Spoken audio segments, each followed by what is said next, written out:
Hello, everybody, and welcome to another HRN episode. And if you haven't done so already, just in case, please like and subscribe on our social media. That includes YouTube, Facebook, Instagram, Twitter. Did I miss any? No, that's about it. That's about it, isn't it? Oh, Okay. And TikTok. Oh, and as well as TikTok. My name is Alex Grichuhin. I'm the Director for Advanced Lung and Heart Disease at the Home Rehab Network, where we provide live pulmonary, or rather I should say, lung and heart health exercises, where we do pulmonary and cardiac rehabilitation.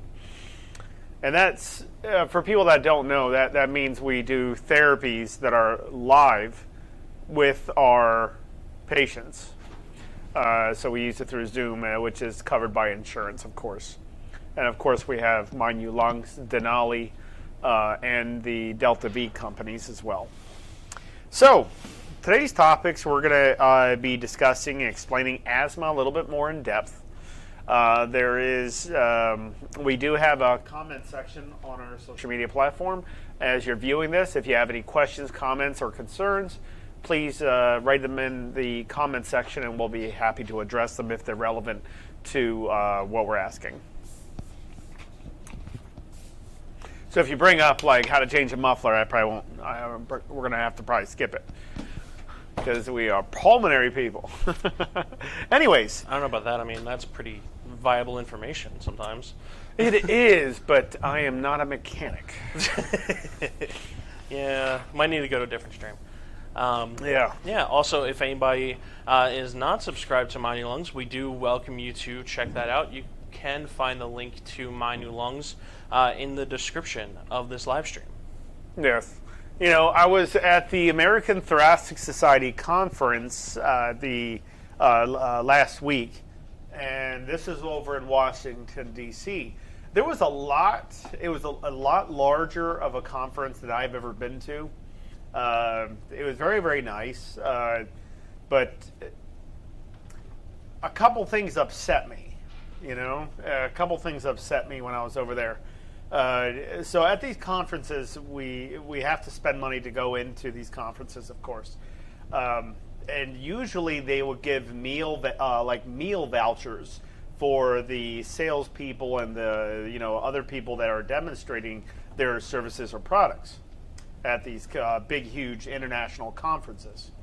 Nothing like that was done. And when I went to go and buy food at the conference, I bought a cheeseburger.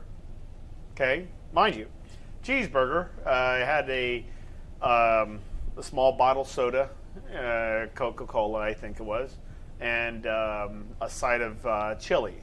That's what came with it. And plus, it was lettuce, tomatoes. How much do you think that cost? Honestly, how much? Please write in the comment section. It is. I remember you telling me. I couldn't believe. I would think that at the most $15. $15 at the most. At the most. Anybody else? This is not necessarily a gourmet burger. It could be titled as a gourmet burger, sure. This is an everyday burger place. How much? What do we got up there? 15. 15? You want to say 15? Yep.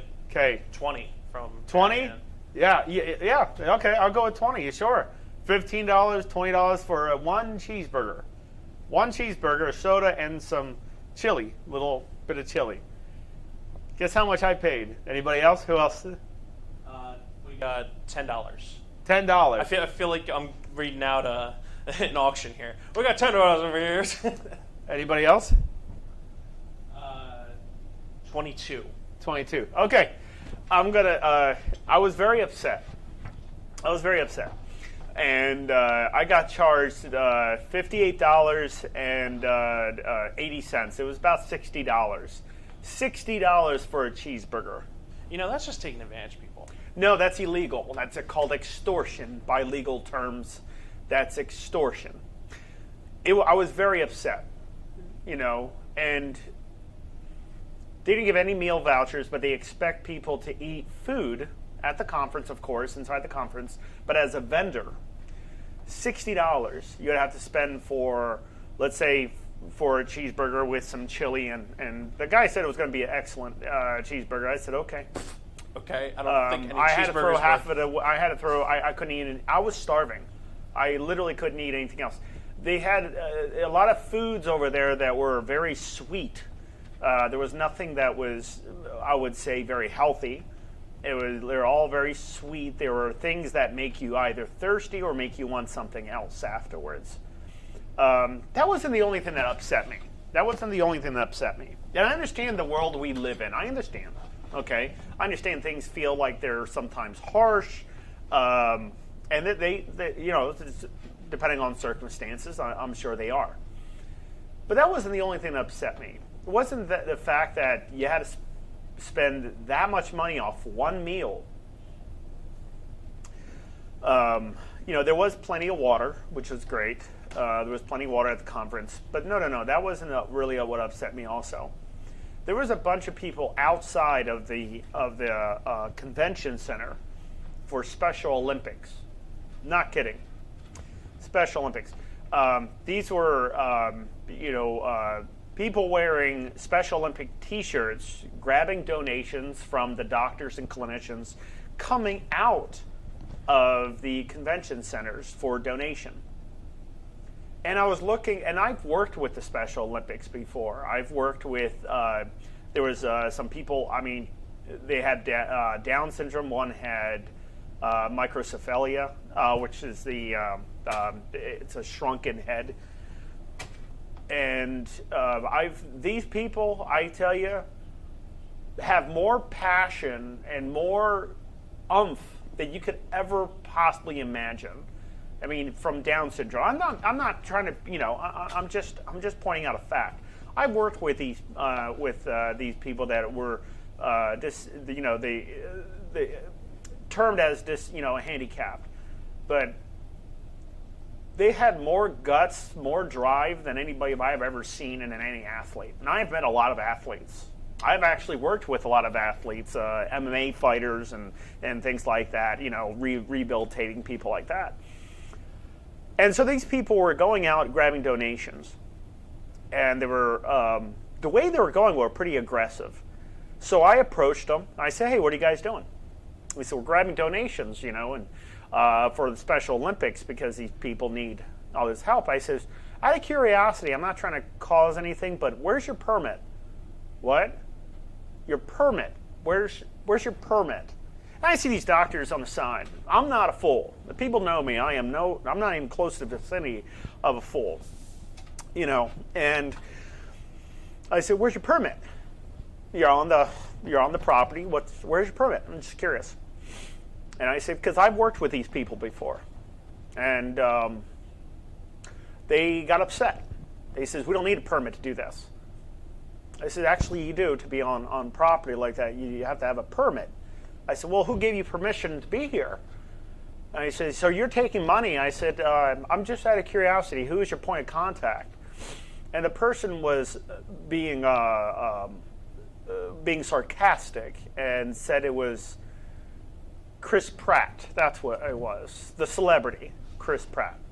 And I don't know Chris Pratt, but I know I know he didn't sponsor these people to be out there. And I said, you're grabbing money from people that you don't even know who your head of our organization for the Special Olympics is, who's your point of contact, who's your director. You have no information about that. So you're taking money. And I'm thinking what you're doing is you're going to the Goodwill and buying or getting these T-shirts, wearing them, and pretending to be volunteers for the Special Olympics, when all you're doing is pocketing the money. And, of course, they got really upset with that when I said that. And I had all these doctors on the side just look at them. They were like, oh, this is a scam. I said, yeah, this is a scam. It was very upsetting. Because those people, the actual volunteers to the Special Olympics, for the actual Special Olympics, those people need those funds. They need that. That's how they get funded. That's how the people that help those people, they get funding from that. And those people were acting as fake volunteers just to make money off of the conventions that are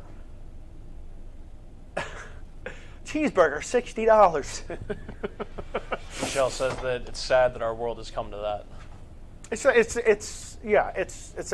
extortion. It's disgusting, and I couldn't believe that. When I went inside, there was a when I was at the booth, there was a lot of people. I mean, there was thousands and thousands of people coming by the booth, and I had a lot of pulmonologists had no idea about telemedicine with pulmonary rehabilitation. But amazingly, we had a large group of people wanting our services for their pediatrics, for children. And Dr. Shaw and I were just baffled by that. Dr. Shaw was at the same conference, our chief medical officer. And we were looking at each other, I said, we didn't realize there was such a large need for children as well. So we're getting into that as well to help the children out. We just didn't realize that all these children hospitals, their organization centers came over to our booth and talked about the need for pulmonary and cardiac rehabilitation. It was mind-blowing that these children actually need help as well. And I guess when you're focused on adult care and I don't want to say geriatrics, but when you are helping people that are usually ages 55 and up, and of course we have younger crowds. We have younger people that do our therapy. They're in their 20s, 30s. We had somebody that was around 15 years old. If I recall, I think it was 15 or I want to say 17 years old. But anyways, we had a large group. We have a lot of patients in this program. But we were blown away by how many people needed pediatric help, especially for lung and heart disease. And that's what brings us into this topic with asthma. I was just blown away. Temple Hospital University System were fantastic people. Pulmonx, they were there. Pulmonx, Stridos with Nick. He's a great guy. He started up a company that actually, and I know the guy, not like personally, like more of an acquaintance than anything. But he designed a stethoscope that can be recorded in real time, recorded and sent. The sound. I'm not sure if it's a wave file or something, but he figured out a way to send and receive sounds from stethoscopes from different parts of the world, anywhere and around the world, to the supervising clinician. So somebody can be in Belarus and they put their stethoscope on their chest and they breathe in and out, right? And that recording gets sent over, let's say, to Cefalu, or let's say over to United States, let's say California. And that doctor will receive that information, that sound of that person's heart and lung sounds, in case there was a problem, maybe something adventitious or something going on. But anyways, that clinician would receive that sound and make any determination of, types of complications that could arise, or, whatever, for an assessment. And Pulmonx was there. There was a lot of pharmaceutical companies there. There was some pretty good high-tech companies. There was another telemedicine company that approached us. It was a telemedicine company that was doing pulmonary rehabilitation. The only thing is they do it only pre-recorded, and they only use physical therapists.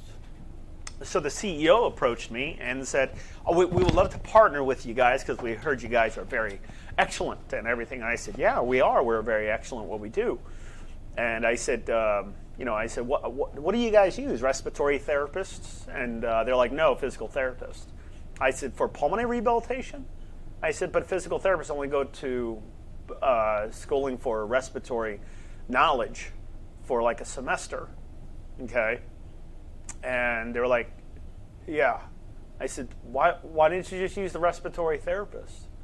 They're the ones who go to school for years upon years and that's all they study. I mean, you're going to pulmonary rehabilitation isn't an exercise. It's a common misconception, you know. If you pick, and that's why I see a lot of physical therapists, they pull, and there's nothing, I have a lot of friends that are physical therapists, but they grab the patients and put them onto a treadmill or on a bike to work, you know, let's say it was occupational therapy where they work up the upper body, or physical therapy where they work on the lower part of the body, like legs and stuff like that, balance. And there's a lot of others, you know, that they do, of course. But I was like, you know, I see a lot of physical therapists, put them on a bike, they desat, and they put them right back. I said, you're not getting a lot of improvement off of that. I said, patients don't want to come to a place that they feel the same way as they come in as they leave. And I said, we want to transform those patients. That's what we do at HRN, that's what we do in My New Lungs. I mean, that's all we ever do. We don't want people to stay the same, so we don't use anybody else besides respiratory therapists that are specialized in pulmonary rehabilitation. You can't just have a respiratory therapist. You got to have a respiratory therapist that is specialized and is trained in pulmonary rehabilitation. And she was like, "Oh, I didn't know that." I said, "Well, maybe we can partner up. You know, there's something we can do." But I was kind of, you know, I was like, why would you get rid of why would you not use the respiratory therapist? That just blew me away.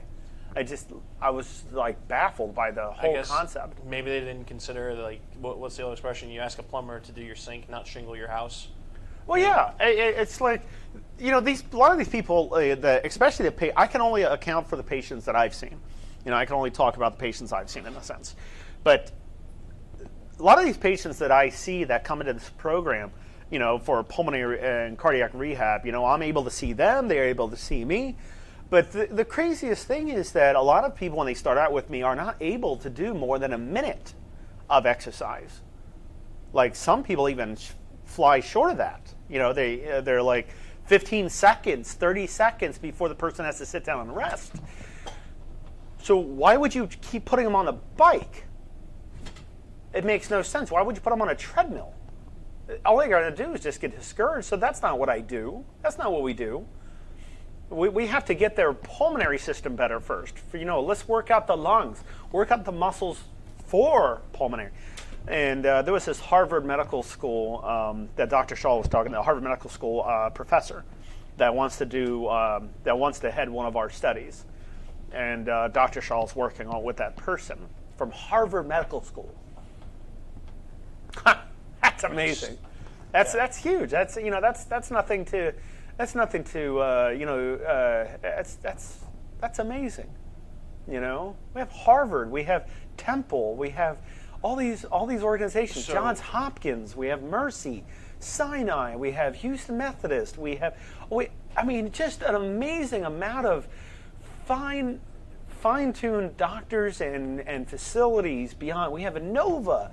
I mean, it's just an amazing team, but. So Lenny actually has a comment that kind of that backs up your point in a way. She said that she went to 30 visits last year with PT at hospital rehab, in quotes. Only treadmill and hand bike, that's all she did. Whereas when she came here, she was here with Mel for 12 weeks. Yeah. And now she's on weekly maintenance. See, that's what I'm talking about. I mean, why would you take the respiratory therapist out? That's what they were designed to do. That's what they were trained to do. They would go to school. We go to school for years and years and years and years and years. I didn't get an associate's. I had to get my bachelor's first. Then I had to go into the med school side, and I had to do all this other. I mean, unbelievable. And you have to take a series of grade 8 exams, which are not easy. You know, grade 8 exams are high-level exams, nurses, doctors, and respiratory therapists, and occupational therapists, and physical therapists, speech pathologists, dietitians, any major one of the clinician. hardest exams that you could possibly They have like 6 cameras surrounding you, and you got to take a test. And it's timed. And you have, you know, usually when you take a test like that, you come in, you're studied up, right? But as soon as you leave with a migraine every single time. It's like you leave with a migraine that just doesn't quit for at least 2 weeks because your brain couldn't absorb any more information. It's a very, very, very, very tough exam to get through. Very tough exam. Also, it's probably expensive. Like it's almost like it gets to be expensive if you fail them. You know, if you fail the test 3 times, they actually make you go back to school. So all those years you've been going to school to prep for this exam, would be pointless if you don't continue your education, if you don't continue to keep up with things. And I couldn't believe that they were just physical therapists. And I was like, well, we do respiratory therapy. I mean, we do pulmonary rehabilitation with respiratory therapists is what I mean. And you should never take away the diversity from that specialized area, Okay, I'll grab a physical therapist for when I need leg exercises. That's different. But I have breathing complications. I cannot breathe well. I get out of breath too quickly. My oxygen desats. A physical therapist that's not what they do. So why would you go to that? Because my doctor said, well, maybe your doctor needs to get some education. Because from all the doctors I talked to, there was a lot it's an international conference. The ATS is a very large conference. They even had NASA over there. NASA. I mean, it was just amazing. But I was blown away by how many doctors did not know about pulmonary rehabilitation. And the pulmonologists that approached, there was a lot of pulmonologists, a lot of doctors. They understood the concept of pulmonary rehabilitation, but they had no idea. A lot of them just had no idea that pulmonary rehab would be very beneficial to a patient, because the examination of pulmonary rehab has been on average, until HRN came out, has been on average about 11% successful. HRN only came out 5 years ago, going into 6, but 5 years ago. It's new. HRN is literally the only company, and they wanted to see all the data. They saw data. They were like, "Oh my goodness, I couldn't believe this is the outcomes." And you were like, "Yeah, that's the outcomes. It's IRB studies, or it can't be done it can't be done by a facility. It has to be done by another entity." Or else they can be falsifications and stuff like that. So when these studies are done, they're done by like a professor from, Harvard Medical School or Kevin Blyden over Sinai Hospital, but they can't be done by anybody affiliated with HRN. So there's more studies being done, but they couldn't believe that a program like this, like HRN, was actually available, and they're all using them now. It's been nonstop. Anyways, as I digress, let's go into the subject at hand. So is there any comments or questions? Not related to asthma right now, just based on what you've been talking about from ATS. Yeah, I couldn't believe the fake volunteer Special Olympics volunteers. I couldn't believe that. I couldn't believe I paid $60 for a cheeseburger, and I couldn't believe I paid $60 for a cheeseburger. And you're right, it's extortion. It is extortion. Because people are desperate to, after you've been at your booth for, I'm assuming, there was a McDonald's 8 hours. 8 miles away, a McDonald's. Washington, D.C., there's not a lot of McDonald's. Yeah. It's very expensive, so they, and I understand, that people have to make money to live, and I understand that. I understand all the basis of capitalism, but $60 for a cheeseburger, and I was like, imagine it wasn't me there. Imagine it was somebody else that was a salesperson that just started out. I was thinking for that person. I wasn't thinking for myself. I wasn't angry because it's not because, I can afford it or something like that. No, I couldn't afford that every day like that. That's not what. Are you kidding me? It's just absolutely. That's you're spending over you're thousands of dollars per month for just a meal, And I was thinking of, imagine it wasn't me. Imagine it wasn't Dr. Shaw. Imagine it was a salesperson who just started out. Imagine they just got out of school. They're starving. They're hungry. They want to show a great performance in their work ethic and how well they can do and sell things or something like that. And there's that person starving. And that person starving is looking for something to eat. And he's not looking for a 5-course meal, a 4-course meal, 3-course meal. He's just looking for some food. A sandwich. An apple. Food. Yeah. Something that can make him live, And he had to pay $60 and he didn't have the $60. What would he resort to? Because I've been in that situation. When I graduated, I didn't have anything. I mean, going through college, I lived in my own car going through college. For those that don't know me, I lived in my car going through college in Ogden, Utah at Weber State University. It got to negative 13 degrees in the winter. Negative 13 degrees because I was living underneath the sign. There's a big dome where they do hockey, ice hockey. And right next to the dome, there's a neon sign. And a big sign, really high up. And it showed the temperature. And that light that I used when I lived in my vehicle, I would never take it away. There's nothing, I would do it, I would do it again. In a heartbeat. In a heartbeat, I would do it again. Because not a lot of people could do it. Not a lot of people could do that. And that's what made I felt more unique. But I lived in my car going to college, and when I got out, there was a lot of people who said no. Even though I said, look, my track record, I'm very, very good. I have always shown up. I always did a great job. I said, put a little trust in me, And no, because I didn't have any experience. I said, well, what do you think I'm getting a job for? To gain experience. And no one would give me a job, except for Stephen Miller over O2 Safe Solutions was the first person who gave me a job. And man, did I said, you put me to work, I will be the best one that ever lived. And he laughed. But I was serious. I went up against, when he hired me, I was making, he started me at $28 an hour. And mind you, I have like hundreds of thousands of dollars in debt for going through college and everything. These things got to get paid, And I had to govern. It was 4 facilities in the tri-state area. Then it gained, and it kept climbing and climbing.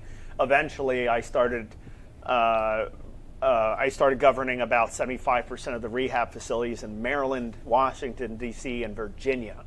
Not a lot in Virginia, but specifically Maryland, a lot. And I traveled, because it was a travel job, I traveled about 50,000 miles per year on average. 50,000 miles per year. No joke. No kidding. When I got my first paycheck, first thing I did, I ordered a big, huge meal. That's what I did. Went to a buffet. And I was so relieved. I said my first paycheck, I was very, very happy. But I know what it feels like to struggle like that, without a doubt. But did I become one of the best ones? They vote me as one of the best ones out there in the world. I told everybody, I said, just put me to work. I promise you, I won't let you down. And man, I started up a bunch of companies, and I started rehabbing people that people said that were not possible to rehabilitate.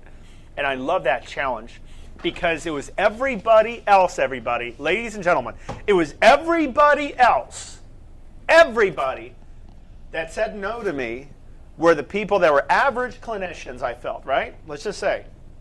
And they told me afterwards that it's not possible to rehabilitate somebody with IPF. It was not possible for pulmonary fibrosis. Not possible to get somebody's lung functions up. Doctors are telling me this. So I wanted to shove it in their face. Honestly, I wanted to shove it in their face, prove them wrong, that you can rehabilitate people like this. You can rehabilitate them to the point where they don't need you again. You can get them off oxygen. Not possible. Yes, you can. You can get them off oxygen. Here, let me do it. He says, okay, that was probably luck. And let me do it again. Oh, okay, well, maybe there's, I don't know, let me do it again. I keep doing it. I said, how much more proof do you need? How much more proof do you need to know that I can rehabilitate anybody? And I did it again and again and again and again and again, and it has never stopped. Everybody who gave up on those patients, I took. I took those patients because everybody else gave up on them. And I was tired of these people are suffering. They're suffering. And there's no one to go to. All the clinicians that said no to me to hire me, I shoved it in their face. I said, I'm going to show you who I am. That's exactly what I did. became one of the best practitioners out there for pulmonary rehabilitation. Not one person could beat me. Not one. Because I told everybody, try. Please, try. I was going against people with 30 years experience. 30 years experience. And all they learned was 30 years of nonsense. They learned the 30 years of the same exact routine. I said, how are you going to make this profession better? How are you going to make those patients better? By doing the same routine? Like, what, you just, what? What? Here, give this, here, take this, take that. Here's this. Take this, I'll see you, and then here's a piece of equipment. I'll see you back in 30 minutes. That's not therapy. That's what they do. I see a lot of them do it. You know what they did? They accepted the status quo, whereas you did not accept the status quo. No, it's absolutely absurd. It was absolutely absurd. I just couldn't believe. And I was like, you know what? I'm going to show you. I'm going to show you what a good clinician is. And I'm going to change pulmonary rehab to be successful. So it started up 5 years ago. Got a company like this company, HRN, 98.7% successful. And those numbers didn't mean anything. You know why? Because everyone thought the 98.7% was made up. It was like it was 100% fact. It's 100% fact. And then someone's like, well, how are you proving that? I said, we did it in our studies. Okay, well, did it go through peer review? Yeah, it went through peer review. Okay, well, then I guess that's fact. But then you have the person with no common sense in their head thinking, oh, let me just do this. So let me just, spray some Windex down my throat. Let me do this myself. Let me go to YouTube or something. And they're wondering why they're not successful and they still need help. And I was like, these people have no choice but to go and get junk, expertise. Junk expertise. That's what I'm going to call it, junk expertise. You go to a respiratory therapist, let's say, and you say, hey, ask a respiratory therapist, how do you increase respiratory muscle growth? Slip breathing. And that's the information you'll get. It's like, what? What are you talking about? I said, at what pressure, what resistance, what? It makes no sense.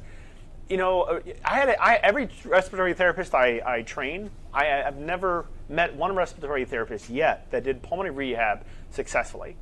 Not one. Mind you, I'm the CEO.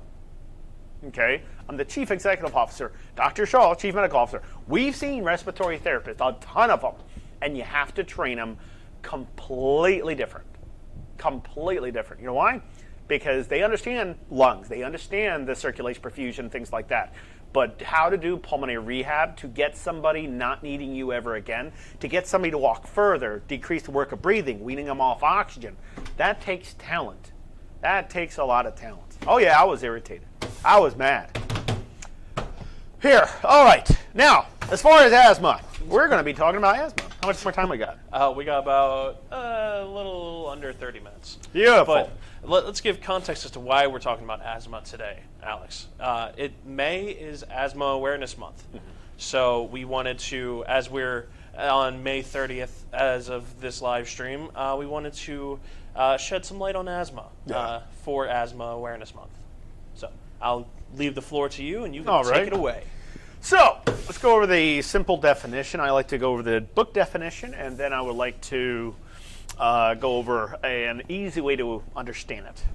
All right, asthma, an obstructive pulmonary disease characterized by the reversible airway obstruction, not irreversible, but reversible airway obstruction, hyperreactive airways, bronchospasm, mucosal edema, inflammation, narrowed airways, increased mucose secretions, and mucus plugs. Episodes occur intermittently and can be mild, moderate, or severe.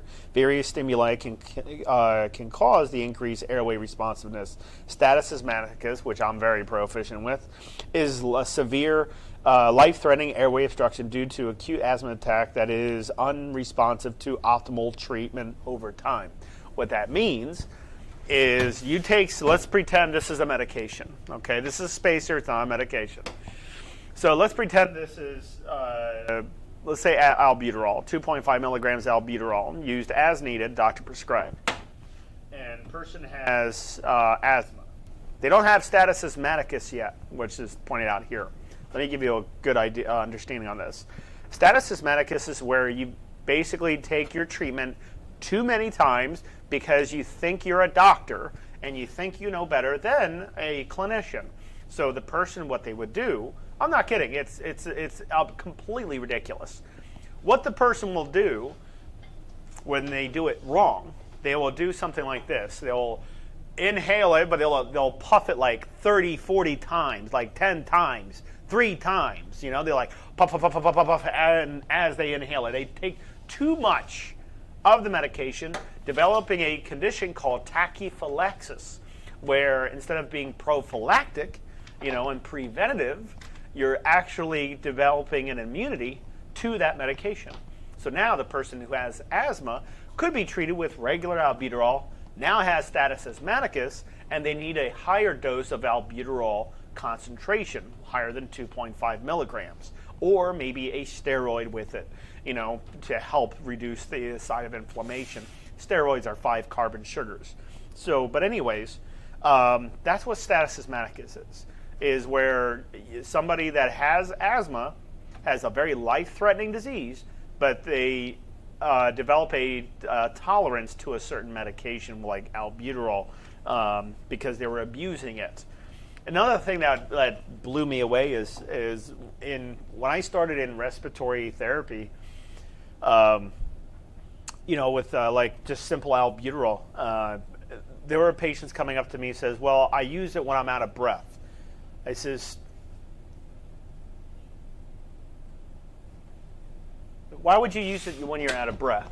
You mean everyone who gets out of breath needs to use albuterol? Well, my doctor says use it when I'm out of breath. I said, are you wheezing? No, I'm not wheezing. It's like, so then why are you taking it when you're out of breath? Well, I thought I was supposed to take it when I'm out of breath. I said, you're saying anytime you get up and you have a little heightening of work of breathing, you take the albuterol treatment. But you're not wheezing. Albuterol doesn't fix out of breath. It never does. It can't. What's the point? Like, what causes that? Anybody, please answer. Comment on the comment screen, please, guys. You know, let's look alive here. What causes out of breath? Come on now. Don't let me down. Come on. All the education we've been giving you, you guys know this. I know you know it. We'll give them a few seconds. No, these guys are smart. I know a lot of these guys, they tune in. They're smart. And they know what gets them out of breath. What is the reason? How does somebody get out of breath? What is it based off of what?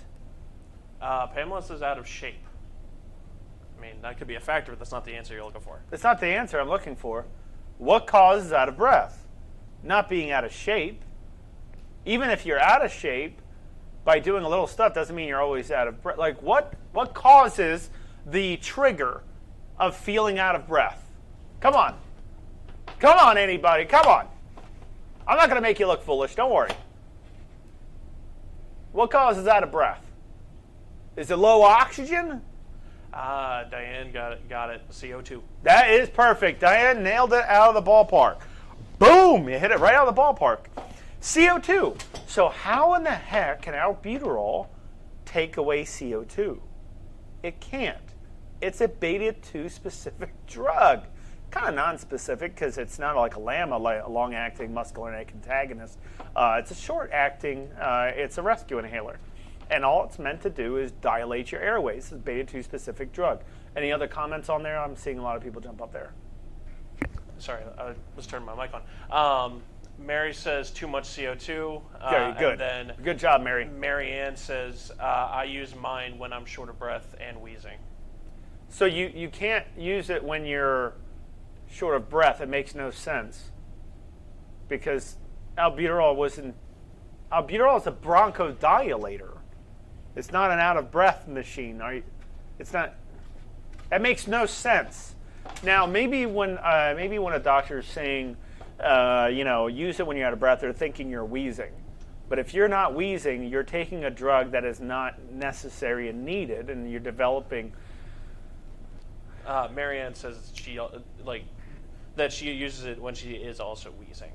So yes, you use it when you're wheezing, never when you're out of breath. But what's the point? Maybe it's a placebo. Maybe you like it like that. Maybe that's different. But albuterol is a bronchodilator. not a CO2 eliminator. Out of breath is caused by CO2. Oxygen, like low oxygen, doesn't cause out of breath. It's a very, very poor trigger for feeling out of breath. So when somebody feels out of breath, what happens is, like, let's say there's not enough CO2 coming out, which is always the case. So if there's not a lot of CO2, just understand a little bit of chemistry. If CO2 climbs and the overall total value, let's look at the pH, which defines the acidity and alkalinity, neutral. It just depends on the overall quantity. So let's look at the pH value. Well, if CO2 is supposed to be around 35 to 45 millimeter, which is true, 35 to 45, and let's say it hikes up to 50, then the pH is going to start to go down. Okay? That's because it's becoming more acidic. You add more carbon, you're adding more carbon, you're increasing acidity, not alkalinity. Okay? So the medication wouldn't do that, right? Of course not. Can you be out of breath because you're out of shape? Yes. Can you be out of breath because you have high anxiety? Of course. It's just the way it works. But controlling out of breath with a rescue inhaler it makes no sense because it doesn't take away CO2. It open up your airways. It can open up your airways to release more CO2, make it more that effective. That works. Especially when you're inflamed. But let's say you're out of breath, but you're not wheezing. Then you're like everybody else in this world. I'm not sure I would get rid of that Wikipedia or WebMD that you're looking at.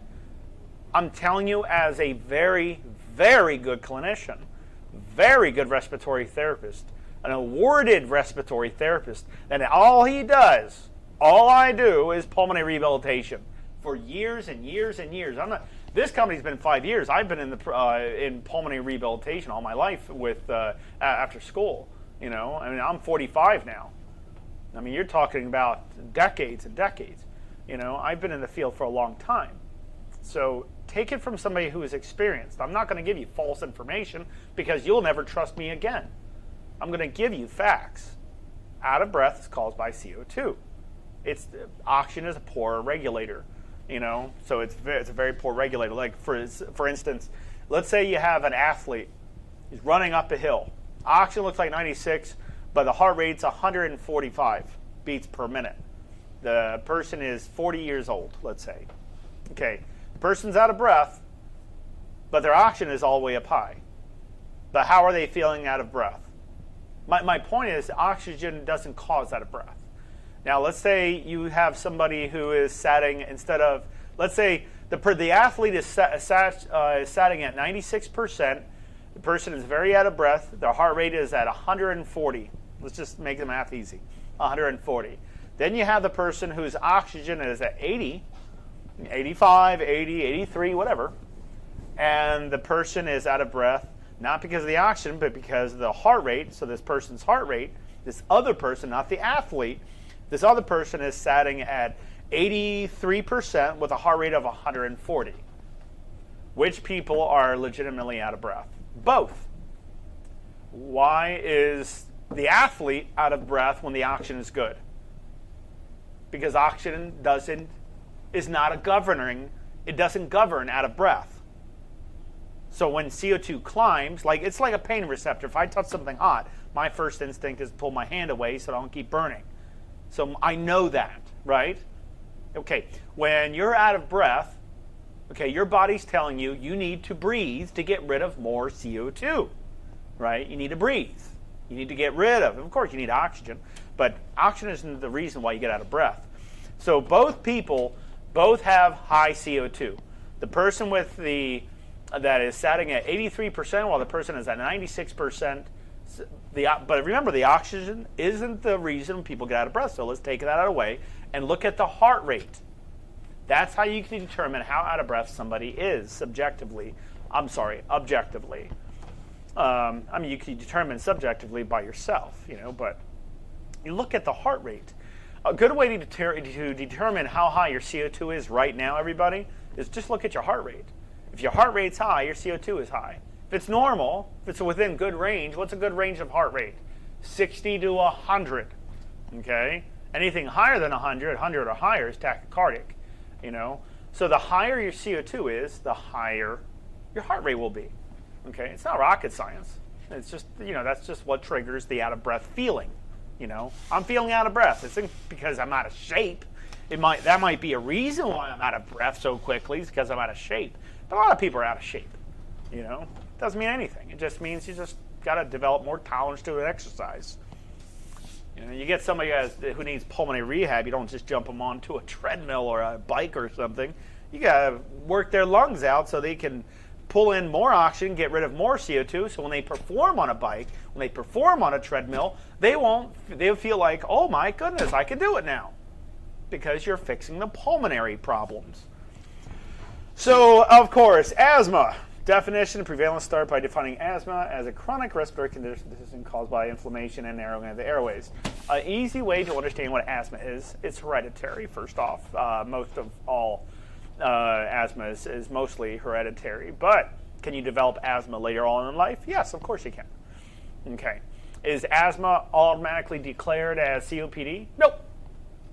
The later descent, when it becomes unmanageable, turns into COPD.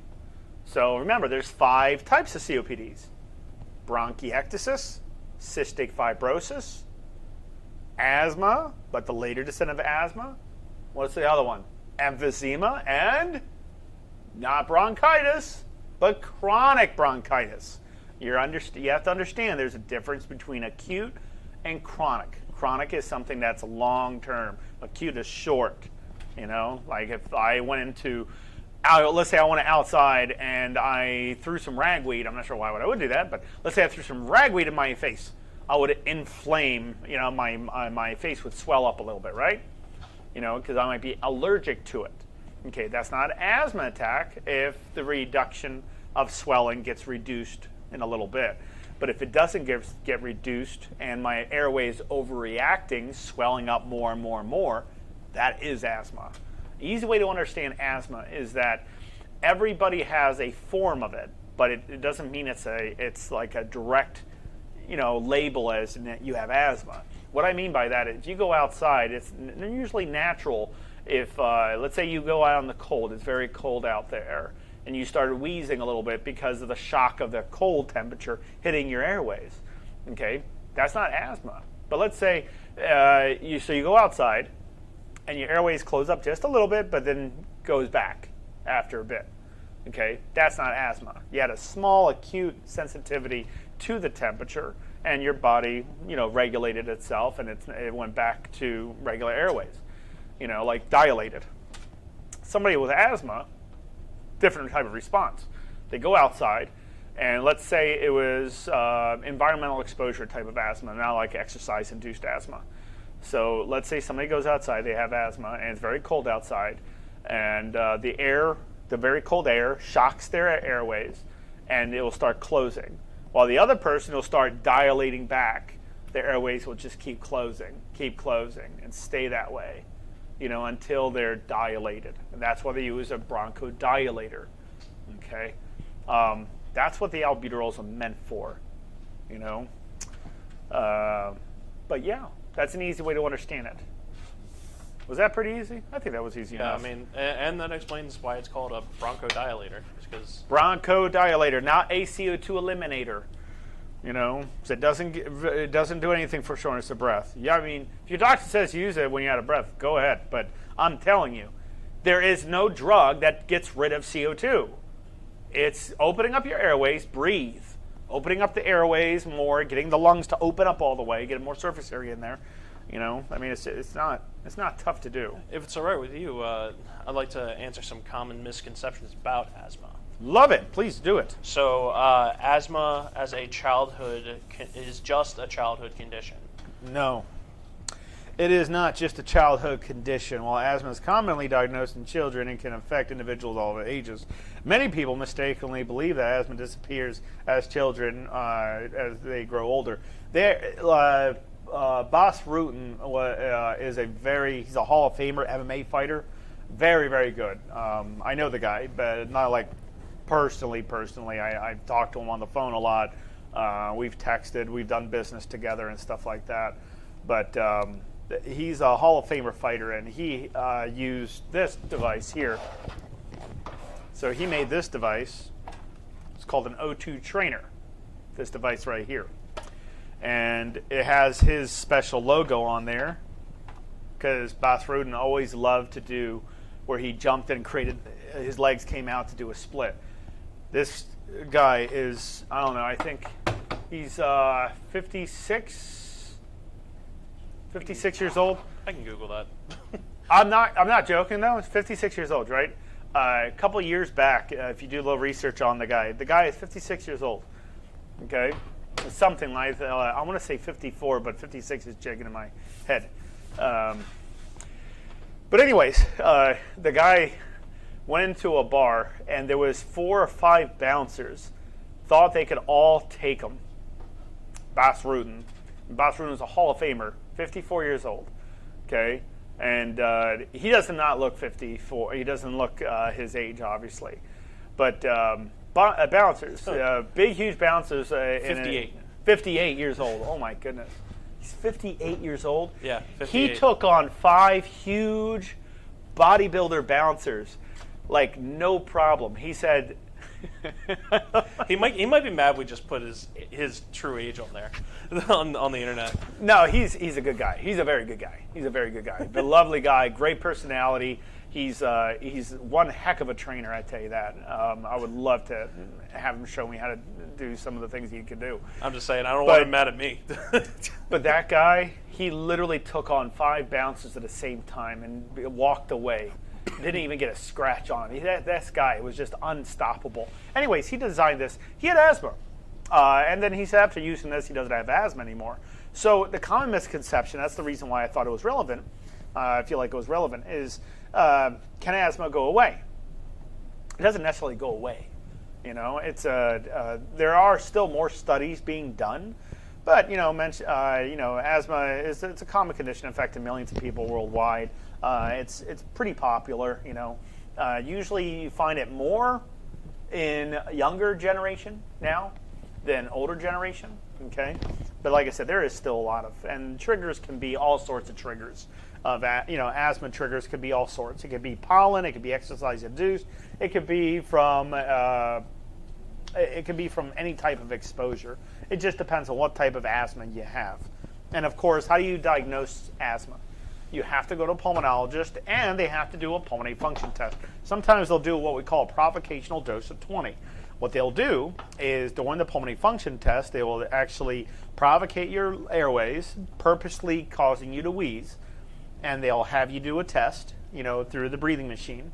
Then they will take an albuterol treatment and seeing if it actually alleviated your symptoms, your wheezing, by at least 12% or more. If it relieved your symptoms by 12% or more, it's deemed as effective. No medication, and the albuterol is not meant to give you 100% relief. It was never designed to do that. Okay. So if it gives you that amount of relief, is that like an indicator? It's considered effective. Yeah. All it has to relieve you by is 12%. I'm pretty sure that's a lot of things. That's a lot of information that a lot of people did not know.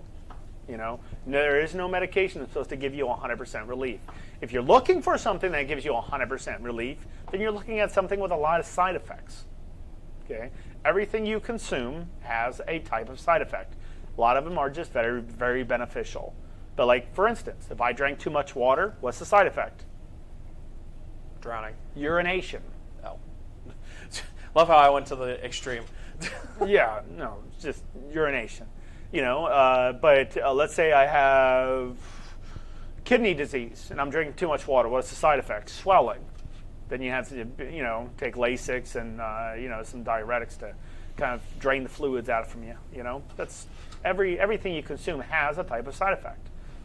But if you're looking at something with 100% relief, you're looking at something with a lot of side effects. For instance, like prednisone, high relief value above 80%. People hate it because they're like, oh, it does this. It's a drug that saves your life. Like literally, would you rather have that or have a little bit of problems with your bones? Just a little bit. Okay, that's what I'm talking about.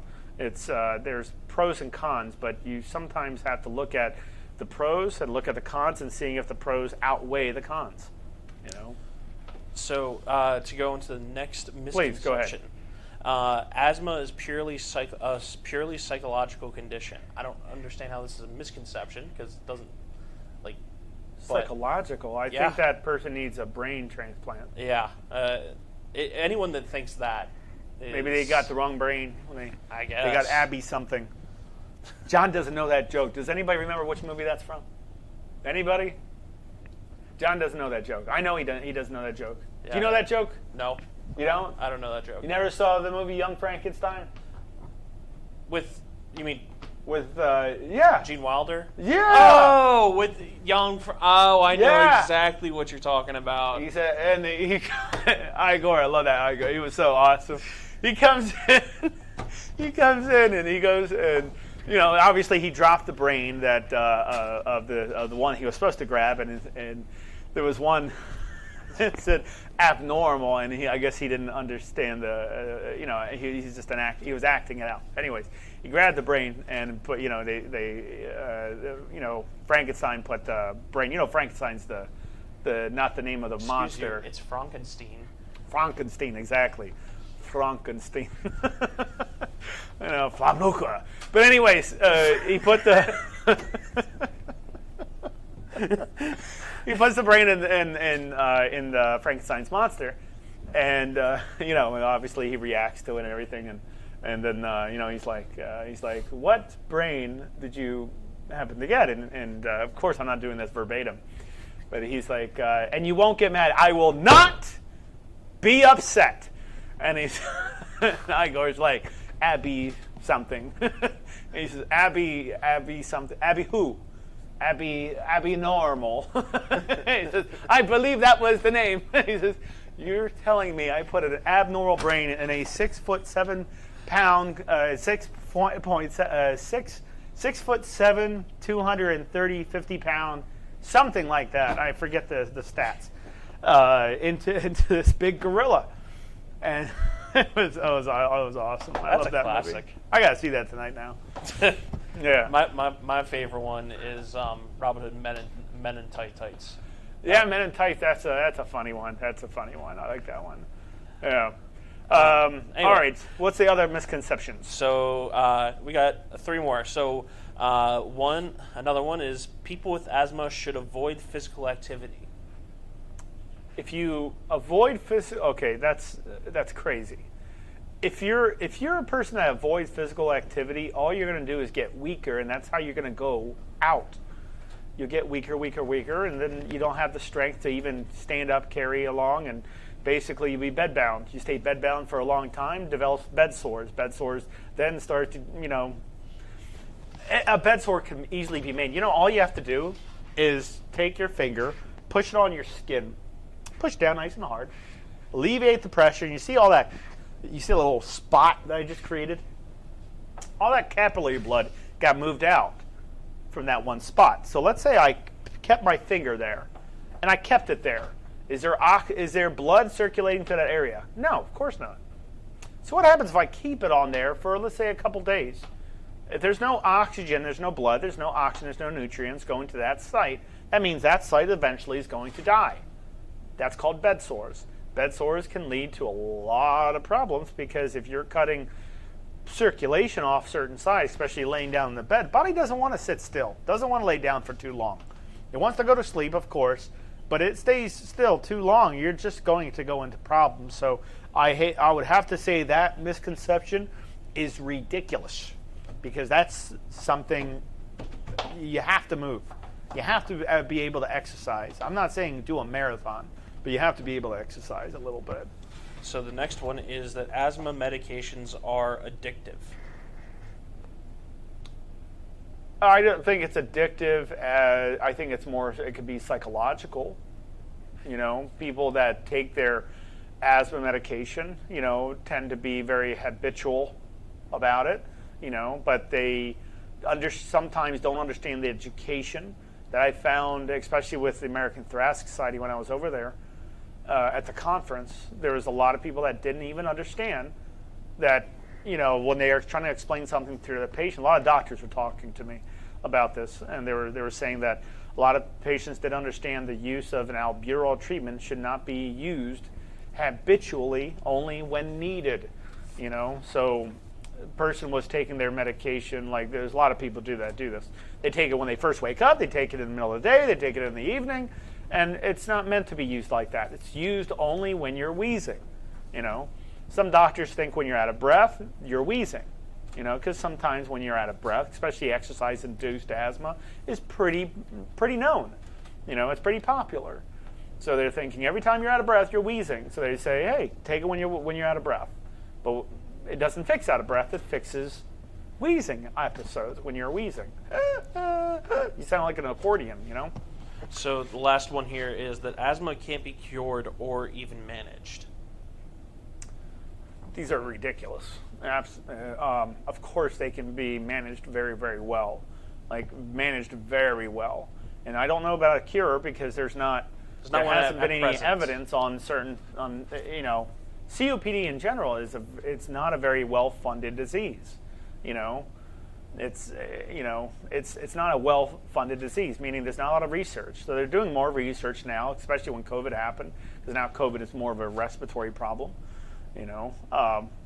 But there's not a lot of research on there, so I can't say there's a cure. Can't say there is or is not. It's just not. I'm here to state facts. I can't tell you a lie. So from the facts that have been given to me that I've seen, there isn't a cure. Just because I can get somebody lung functions back up to normal doesn't mean I'm curing them, and I can do that. It's really not a problem. It just depends how much they put into a program. However, it can be managed. Of course, it can be managed. But cured, I don't know. I can't tell you. I can't tell you facts on that. Currently, there is no cure. Okay, but they do have studies that are showing to be very, very good. So maybe definitely in the future, I would think. As long as we exercise our minds and study and do more research, not just looking to, how many scientists are out there doing research on this? Okay, first off, does anybody know is there any comments before I address this? The most recent one, we have two. One is related to young Frankenstein. Thank you. Marianne says Abby Normal. Exactly. That was one of the best movies that ever existed. I feel it's one of the best. That there was. I'm a big movie fanatic. I love good shows. I hate bad shows. Of course, who likes a bad show? But I love good acting. Like Leonardo DiCaprio, and I love seeing good films. So this one is actually interesting. What's that? It's kind of a question or a comment that Mary Loudman. Or Ludman. I'm sorry if I mispronounced your name. Says she had childhood asthma that she quote unquote grew out of, but when she got pregnant at 26, it developed again, and she has had it since. Mm-hmm. Now, is that something that is common as well, or not? Yeah, that's actually common. That's a very common thing where somebody has they have asthma when they're younger, they don't have asthma anymore, but technically you still do have it. It's just you're kind of you remember what I said what asthma is? It's an overreaction of the airways. Okay? Normal airways do constrict, but they're supposed to dilate back with the muscarinic antagonist, of course. That's all inside the body, epinephrine and adrenaline and everything. But anyways, so with asthma, it's an overreaction. Instead of closing up and dilating it back, it'll just keep closing up and stay that way until something helps it dilate. But as far as, like I said before, there's not a lot of studies on asthma. But do you know how many scientists are out there doing these studies? A handful. Do you know what the current census is in the world? It's climbing up 7.6 billion. And you have I think it's less than 100,000 scientists. It's not enough. On COPD. You have all these younger people. Well, COPD, I don't even know those numbers. I can tell you one thing with COPD. I wouldn't say it's more than I would not say for the whole entire planet. I could not say it would be more than maybe, a few thousand. I would say it's not like there's not a lot of these people. You have these younger generations that I'm not one of those people. Okay, I'm just not one of those people. But I'm going to sound like I am, and I apologize if I sound like I'm one of those people.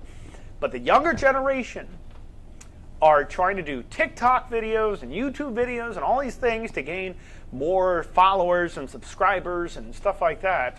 And there's no one to do these studies in the future, meaning that the studies will have to wait until the next generation around.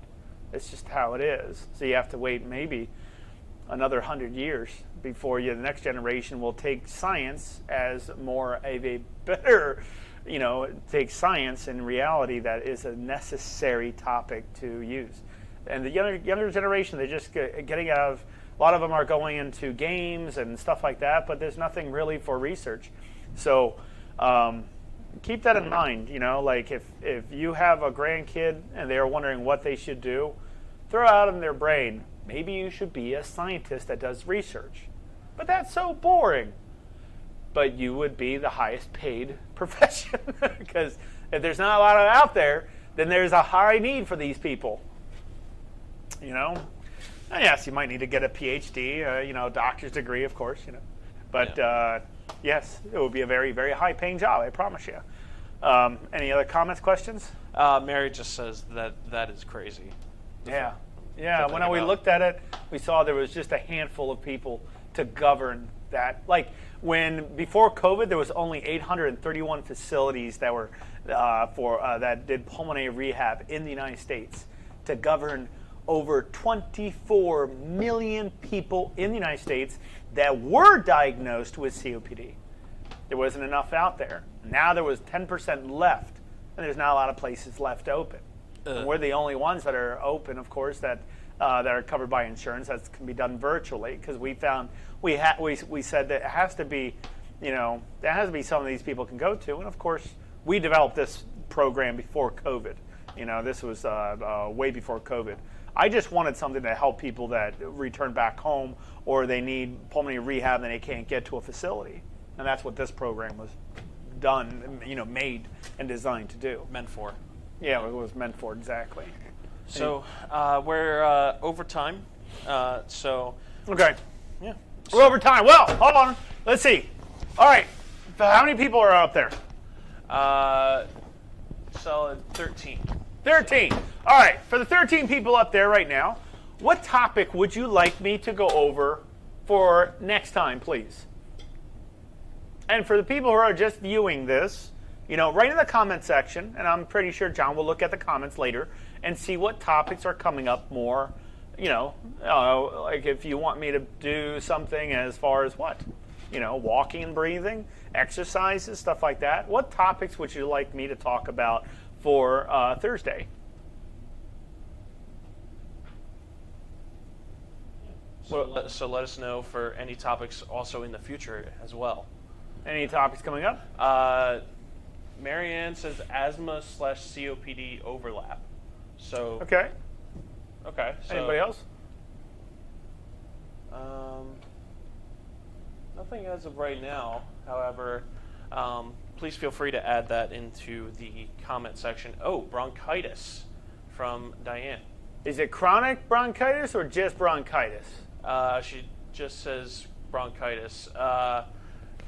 Guard My Heart from YouTube says heart failure. Heart failure, that's a good topic. Very good topic. And then Diane says bronchitis is too, and everybody else, don't get me wrong. The asthma with COPD, yes, that's some very good topics. Diane says zinc. Zinc? Yeah. I guess we can go over zinc, but no, I mean,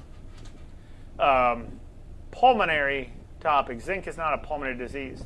So what type of topics? But if you want us to go over zinc, the uses and stuff like that, contraindications, we can do that. It's not a problem.